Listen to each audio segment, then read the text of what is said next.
안녕하세요. 10월 11일이네요. 벌써 10월도 3분의 1이 지나갔습니다. 시드니 IELTS 영선생입니다. 오늘은 여러분들이 많이 궁금해하실 거라고 생각하는 포인트 중에 하나인 어떤 종류, 어떤 모듈의 IELTS 시험을 보는지에 대한 결정을 도와드리는 수업입니다. 10분 정도 되고요. 들어보시면 내가 어떤 종류의 시험을 보는 게 올바른지에 대해서 이해하시게 될 겁니다. 자세한 예를 들어 설명해 드릴 테니까 한 번만 인내심을 가지고 들어주세요. IELTS 시험은요, 두 가지 종류로 나뉩니다. 아카데믹 시험하고 제너럴이 그 예죠. 아카데믹은 여러분들 기본적으로는 학교 입학했습니다. 대학교나 컬리지죠. 제너럴은 여러분들 물론 테이프도 됩니다. 제너럴은 여러분들 비자 신청에 많이 도움이 됩니다. 그럼 여러분들 여러분이 모를 수 있는 얘기를 할게요. 비자 신청할 때도 여러분들 아카데믹 점수를 받아줍니다. 법에는 제너럴로 내라고 되어 있는데 재미있게도요. 아카데믹 점수도 인정해주는 분위기입니다. 모르시는 포인트 하나 짚었고요. 두 번째요. 차이는 어떻게 되냐면요. 제너럴이든 아카데미든 리스닝, 리딩, 라이팅, 스피킹 시험을 봐야 되는 건 맞습니다. 다만 리스닝과 스피킹은요. 아카데미든 제너럴이든 같은 종류의 시험을 봅니다. 물론 스피킹은 토픽이 여러 가지여서요. 사람마다 다른 토픽을 받지만 그게 아카데미라고 더 어려운 걸 받거나 제너럴이라고 더 쉬운 걸 받는 건 절대 아닙니다. 랜덤입니다. 리스닝은요. 1에서 40번까지 40문제인데요. 보통 테스트의 목적이 1에서 20번은 일상생활 관련된 질문들이 많이 나와서 제너럴 용도로 쓰이고요. 21번에서 40번은요. 아카데믹에 관련된 질문들이 많이 나오고 주로 학교 내용이어서 아카데믹을 테스팅하는 용도로 쓰다 보니까 공통 모듈로 보여주면 됩니다. 문제는 이제 아카데믹 리딩과 제너럴 리딩, 아카데믹 라이팅과 제너럴 라이팅의 차이를 설명하는 건데요. 예와 더불어 설명하겠습니다. 간단히 얘기하면 아카데믹 리딩은요. 어렵고 긴 지문 3개에서 40문제가 나오고요. 제너럴 리딩은요. 비교적 짧은 지문이 5개나 4개가 나오고요. 긴 지문이 하나 나옵니다. 그래서 얼핏 생각하면 리딩은 아카데믹과 제너럴 중에 제너럴이 더 쉽다라는 생각들을 많이 하십니다. 여기 한 가지 함정이 있습니다. 어떤 함정이 있냐? 예를 들어서 아카데믹 리딩이 5.0을 받아야 된다고 하면 16개 정도 제너럴하게 맞으면 됩니다. 개수는 살짝 변동됩니다.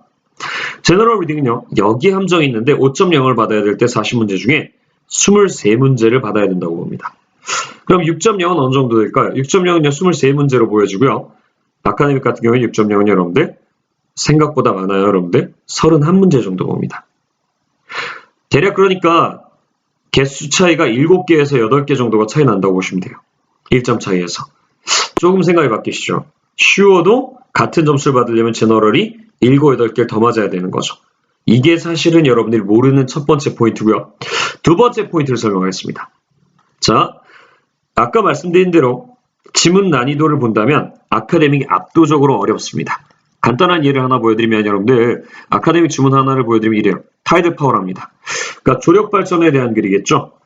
조력 발전에서 타이드를 모르는 사람조차도 있을 거예요. 한번 읽어보면 여러분들 이런 느낌이죠. Operating on the same principle as wind turbines, the power in sea turbines comes from tidal currents, which turn blades similar to ship's propellers. But unlike wind, the tides are predictable and the power input is constant. 세상에 한 문장이요. 3줄로 이루어져 있네요. 솔직히 그리고 전문적인 말들이 꽤 있는 것 같아서 영어가 약한 분들한테는 미친 듯한 부담감이 느껴질 거예요. 자, 제너럴 문제를 한번 제가 그럼 보도록 하겠습니다. 제너럴 문제 봤더니 제너럴 문제는 어떤 느낌이냐? 좀 쉽죠? 자, 지문 한번 보겠습니다. 이게 제너럴 주로 여러분들이 좋아하는 지문이에요. 짧잖아요. Formal dress code for company employees. At Transit European, the company's objective in establishing a formal dress code is to enable our employees to project a professional image that is in keeping with the needs of our clients and the customers who seek our guidance, input, and professional services. 같은 세 문장이라고 착각하실 수 있겠지만 여러분들 단어 레벨 자체가 몹시 다르지 않습니까? 그리고 여러분들이 알고 있는 단어가 더 많고요. 여러분들한테 익숙한 company employees에게 formal dress code, 다른 말로 유니폼을 갖다가 입히는 느낌이죠. 정해진 옷을 입히는 거죠. 예를 들어서 미용실이라면 까만색 색상의 진과 탑을 입으라는 얘기와 똑같은 거죠. 분명히 제너럴이 여러분들한테 익숙한 건 맞습니다. 리딩으로 봤을 때. 그런데 잠깐만 한번 문제 풀이를 해볼게요. 어차피 여러분들 읽기 쉬운 게 중요한 건 아니에요. IELTS 시험에서. 맞추냐 못 맞추냐가 중요한 거죠. 제가 문제 하나 풀어보겠습니다, 여러분들. 이렇게 어려운 지문에서. 물론 어려운 문제도 많습니다, 아카데미. 하지만 오해하지 마시고요. 16문제를 맞춘 5.0이라는 가정하에서 한번 들어보세요. 23문제를 맞춘 6.0이라는 가정하에서 생각해보세요.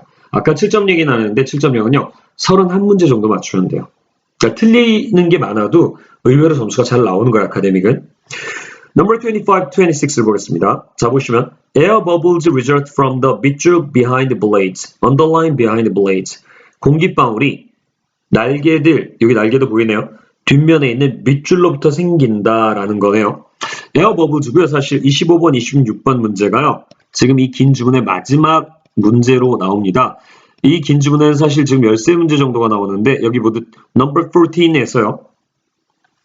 number 26 사이에 나오는데 저희가 조금 전에 풀려던 문제는 25에서 26이거든요.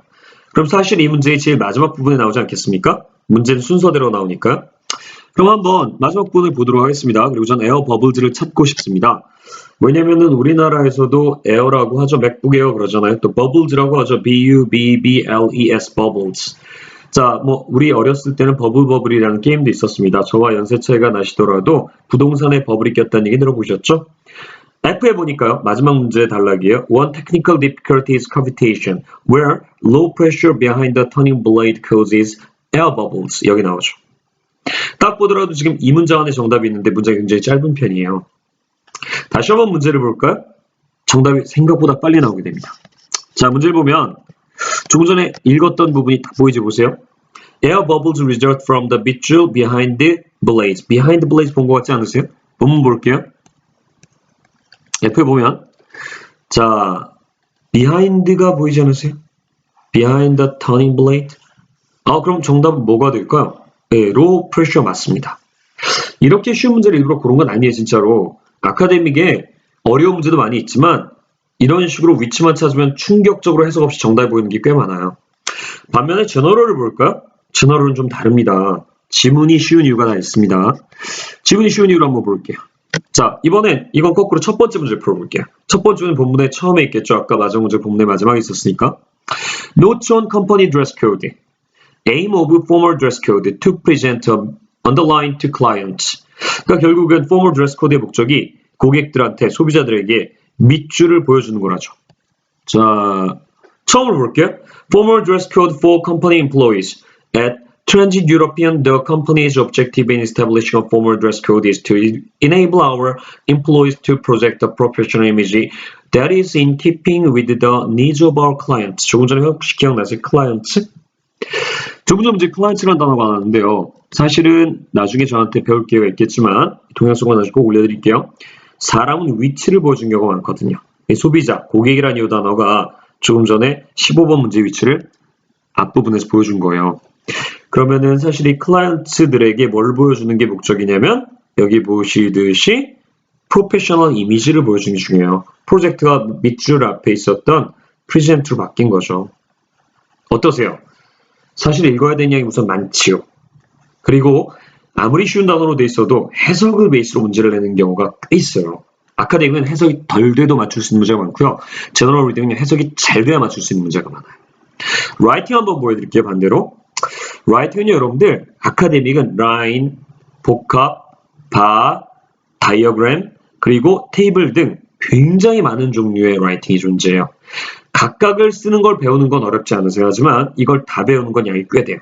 반면에 레터는요, 이렇게 설명이 자세히 나와 있는 편지 쓰는 게 많이 나와요. Write a letter to this friend. In your letter, give details of your study plans. Explain why you want to get a part-time job. Suggest how your friend could help you find a job. 그러니까 디테일하게 너 이거 써라 라고 나와요. 미니멈 150절 쓰는데 얘네들은 그림을 갖다가 제가 일일이 글로 풀어가야 되는 반면에 얘는 다 써준 내용을 가지고 살만 살짝 붙이면 돼요. 제 조언은 간단해요. 비자에도 아카데믹 리딩 점수가 들어갈 수 있습니다. 그래서 사실은 비자를 준비하는 사람들은 아카데믹 저널을 다 준비할 수 있어요. 학교 무조건 아카데믹이지만. 그러면 고민은 간단한 거예요. 내가 만약에 리딩이 약하다. 전 개인적으로 리딩이 약하고 4.5에서 5.0, 5.5까지 필요하고 심지어 6.0도 아카데믹 리딩이 생각보다 더 쉬울 수 있다고 생각해요. 개수가 워낙 적고 정답이 잘 보이는 게 몇 개 있거든요. 제너럴은 반대로요. 개수가 굉장히 높고요. 해석이 다 돼야 돼요. 그러니까 리딩은 어디로? 저라면 아카데믹으로요. 반면에 라이팅은 쉬운 제너럴로 가세요.